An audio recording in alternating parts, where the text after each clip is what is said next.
Estamos numa série de lições sobre tesouros da verdade e vivendo a vida cristã. E estamos considerando lições muito práticas que diz respeito ao nosso cotidiano, ao nosso dia a dia. Esta lição que vamos considerar hoje vai falar sobre o vestuário,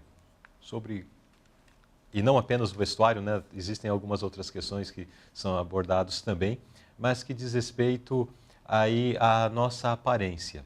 O título da lição é O Cordão Azul.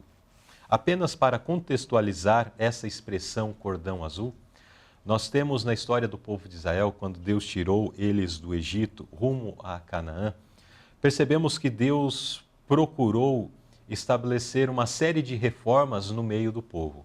A reforma alimentar, quando enviou o maná. Nós vimos também Deus estabelecendo leis e diretrizes para estabelecer a ordem na sociedade, no convívio. Trouxe a sua lei proclamada lá no Monte Sinai. E Deus, então, estava procurando preparar um povo distinto, diferente deste mundo, e que quando alguém os visse, alguém observasse um israelita, pudesse perceber que era alguém diferente, mas não apenas diferente no sentido de que não trouxesse uma mensagem a mais, mas alguém que fosse diferente, distinto e respeitável. Deus também, então, estabeleceu uma reforma nas vestes dos israelitas. E um detalhe em suas vestes demonstrava que ele era um israelita. Então, na barra dos seus vestidos, na barra dos seus mantos, daquela vestimenta de época, estava ali um cordão azul. Então, sempre que se visse alguém que estivesse na sua vestimenta um cordão azul, então se era identificado como um israelita. Era uma distinção. E nós vamos ver que a mesma distinção Deus quer que seja apresentado pelo seu povo no tempo presente. Mas isso é o tema do que nós vamos estudar ao longo desta lição.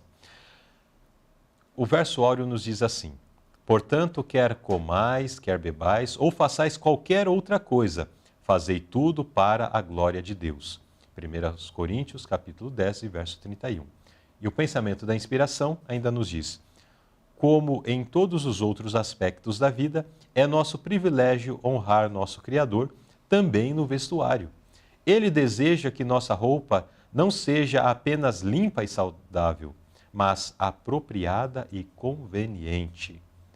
Então, uma roupa que traz distinção de uma forma apropriada e conveniente, e que traz honra, e que nos distingue da forma como o mundo tem se vestido, né? Mas vamos lá, vamos ao primeiro tópico da nossa lição, que tem por título modéstia.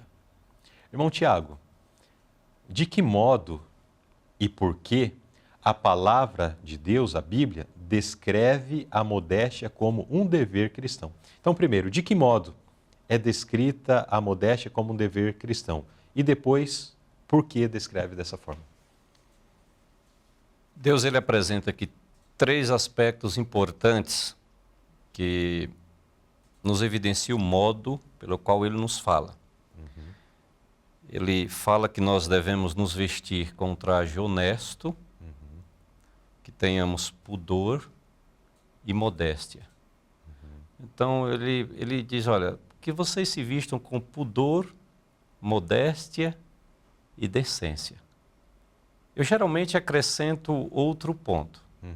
Temos que nos vestir com pudor, modéstia, decência e beleza. Tem que ter o bom gosto, né? Tem que ter o bom gosto. A inspiração faz menção disso. Isso, fala disso. Né? E por que Deus apresentou esses detalhes? Deus sabe que muitas vezes o fracasso na vida espiritual e do nosso caráter está relacionado com muitas vezes a quebra desses princípios.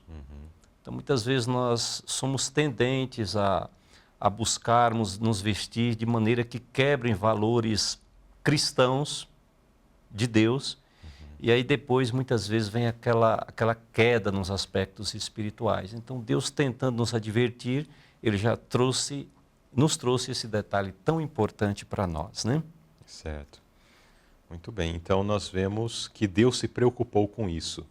Nós vamos ver numa lição mais à frente um aspecto relacionado à questão matrimonial, vai ser na lição 10, mas logo no primeiro tópico vai apresentar que Satanás tem procurado destruir os casamentos e uma das coisas que ele tem empregado para isso está relacionado à sensualidade.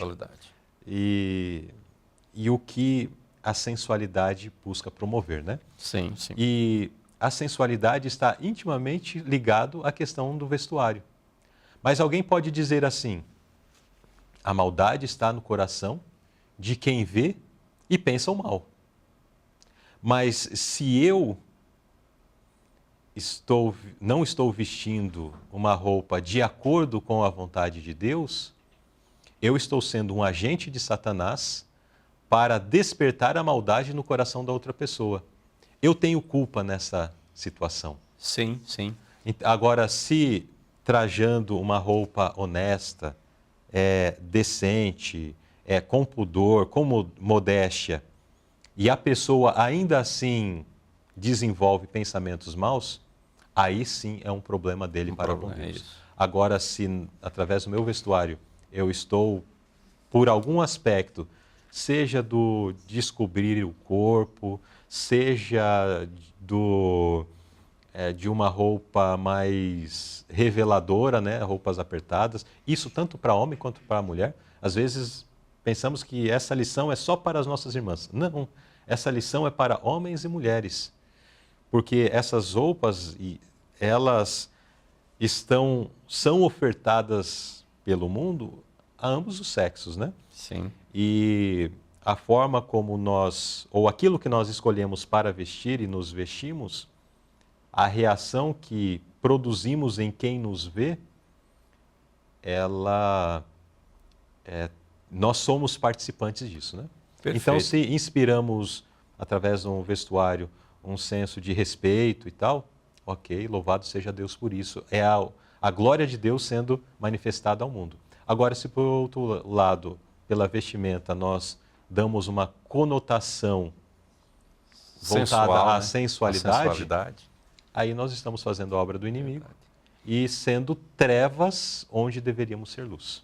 Tem um texto da escritora e profetisa cristã Ellen White, que ela diz assim: não há nada mais ofensivo aos olhos de Deus do que aquele que influencia o outro a pecar. Uhum.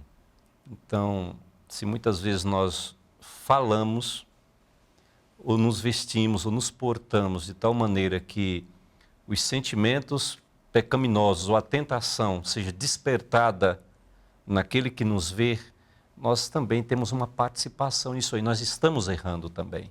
Eu posso até apresentar como desculpa: a maldade está no coração de quem vê e pensa mal. Mas eu posso dizer qualquer coisa, eu posso apresentar desculpa para o mais terrível dos pecados. Posso justificar um assassinato, mas as minhas palavras não diminuem a minha culpa em qualquer uma das situações. Isso é um problema muito sério, né? Porque o amor ao vestuário, a moda, né? Seguirmos os caprichos da moda é a premissa da atualidade. Sim. Né? Mas isso muitas vezes pode pôr em risco a nossa moral, a decência, a ética e os valores que devem permear a vida de um cristão. Né? Então temos que estar sempre atentos. Como nós mencionamos a princípio, a lição ela não toca apenas o ponto do vestuário, né? Sim, sim. E já nessa segunda pergunta, na pergunta B, nós vamos perceber um pouco mais. Como a ênfase no embelezamento exterior prejudica a espiritualidade interior? Olha, se pararmos hoje para olharmos os principais desfiles, as tendências, os principais tapetes vermelhos, onde desfilam a alta sociedade do mundo, nós vamos perceber que as pessoas estão muito voltadas à tendência da moda. E quando nós somos muito voltados à moda, ao embelezamento, à vaidade, ao orgulho no vestir, posso dizer isso, nós podemos nos esquecer de outra beleza, de outros valores. E me refiro ao valor de um caráter puro, a beleza espiritual. É tanto que o apóstolo Pedro também deu ênfase nessa questão, que devemos rejeitar, né, determinados adornos, mas devemos buscar aquilo que é de coração, um espírito manso e quieto, que é precioso aos olhos de Deus. Então, o risco é esse aí, é nós nos preocuparmos muito com o exterior, né? Com o que vestimos, o mais bonito possível, e às vezes comprometemos até altas somas, às vezes dinheiro que deveria ser empregado para a glória de Deus, para ajudar o próximo, para a causa do Senhor, mas eu gasto muito tempo e recursos e eu posso estar cometendo um equívoco ou pecando contra Deus, né? O texto de Pedro, ele enfatiza pontos comuns daqueles dias, né? Isso. Coisas que eram mais complicadas, inclusive algumas traduções falam de tranças no cabelo, mas existia alguns aspectos ali que eram muito da época. Mas se Pedro estivesse escrevendo para os crentes hoje, será que ele não colocaria aqui o culto ao corpo como se tem visto na nossa sociedade, né? Onde as pessoas passam tempo ali fazendo exercícios, não para promover a saúde, mas com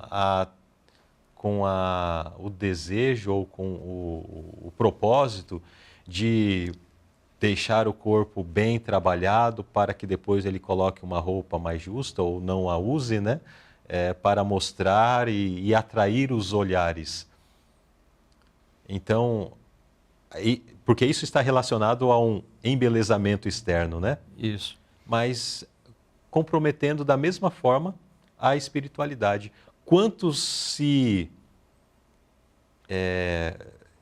enveredam por esse caminho e depois que conquistam essa aparência que tanto querem, começam a, de uma forma talvez não proposital no seu resultado final, mas começam a mostrar e tal, sou isso, olha aqui meu corpo, etc.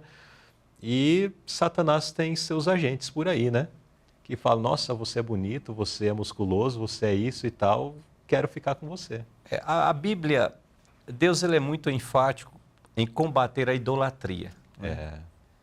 Mas existem muitas formas de idolatria, e uma delas é a egolatria, a idolatria do eu, ou seja, eu vou buscar muitos atributos físicos, pessoais, exteriores, e isso eu fico sendo idolatrado, né? E a beleza se torna a nota primordial da nossa vida, e aí nos esquecemos, né? Tem um ponto até importante aqui num comentário, Sim. de que Satanás inventou muitas modas, né, ou as modas, para manter a mente das pessoas, das mulheres, tão envolvidas com o tema da roupa, que mal pudessem pensar noutras questões. Então, lembrando que a moda hoje não é mais um problema feminino. Sim. Talvez, há muitos anos atrás, 150 anos, 100 anos atrás, era mais uma questão feminina, né? Mas hoje não é só isso. Né? Então, nós somos... Homens e mulheres e mulheres. Se nós não tivermos cuidado, nós podemos ser levados nessa corrente, né? nessa ideia da idolatria do eu, do corpo, do belo, não, tem que ser bonito. E daí em busca disso, né, tanto da questão da moda, tanto da questão do preparo do físico, isso concentra tempo, recursos que deveriam que ser... são minados de onde? Geralmente do tempo de comunhão, de devoção. Isso.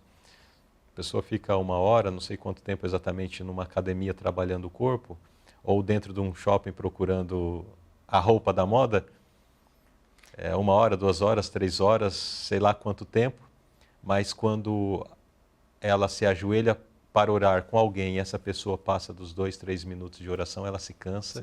Fala, nossa, esse irmão não vai parar nunca de falar. O exercício da oração, do crescimento espiritual, né? Muitas vezes nós não temos tempo para isso, né? Então, é o cuidado que temos que ter, e foi isso que o apóstolo Pedro nos exortou aqui, para que não busquemos apenas o adorno, ou nos dediquemos apenas ao adorno exterior, mas primeiro vamos buscar o interior. Não é que a gente tem que andar feio, ridículo, não é bem isso. Sim. Mas é não concentrar todas as nossas energias, todos os nossos recursos, todo o nosso tempo a essas coisas, né? Exato.